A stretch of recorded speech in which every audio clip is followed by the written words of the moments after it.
Assalamualaikum warahmatullahi wabarakatuh. Madayaw, ug maayong adlaw kaninyong tanan. Magandang araw sa inyo lahat.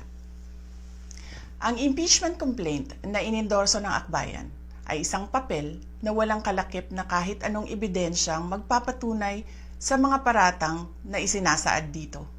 Hindi na ito bago.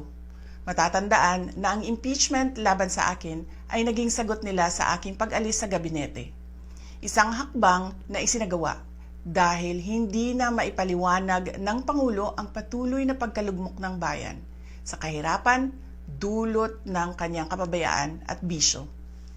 Noong 19th Congress, binuksan pa nila ang isang Investigation in Aid of Legislation, hindi upang lumikha ng batas, kundi upang magsagawa ng isang malinaw na fishing expedition para sa planadong impeachment laban sa akin.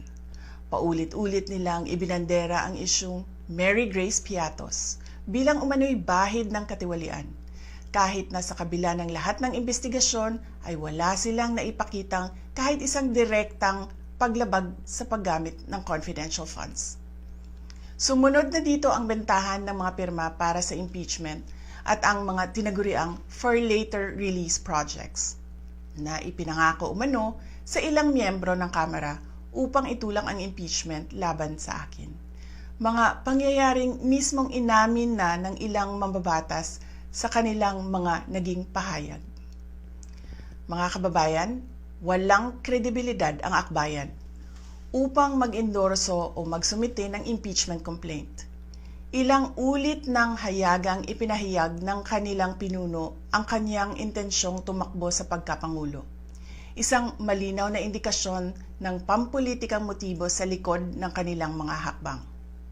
Huwag nating kalimutan ang makasaysayang talumpati noong Agosto 2024 ni Risa Ontiveros, kung saan malinaw niyang inilahad ang tunay na motibo ng akbayan bilang isang grupo. At habang ang anak niya ay may kapangyarihan pa, hindi magiging madali ang ating laban. While VP Sara is in power, the threat of a full-blown Duterte comeback is still a very real and present danger.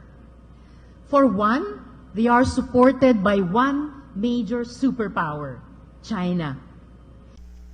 Kaya malinaw na lahat ng ito ay isang uri ng harassment at pang-aabuso sa proseso ng impeachment ng grupong akbayan. Hindi malinaw kung ano ang ipinaglalaban nila para sa kaayusan ng bayan, pero napakalinaw ng kanilang pamumulitika at pagpapahirap sa usaping diplomasya ng ating bansa. Sa huli, ang tunay na laban ay hindi lamang laban ng iisang tao o iisang grupo. Ito ay laban para sa katotohanan at sa dangal ng ating bansa. Naway magsilbi itong paalala sa ating lahat na ang kapangyarihan ng impeachment ay hindi dapat ginagawang sandata ng politika, kundi isang banal na proseso para sa hustisya at pananagutan. Sapagkat kapag nanaig ang abuso, ang tunay na talunan ay ang sambayanang Pilipino. Syukran.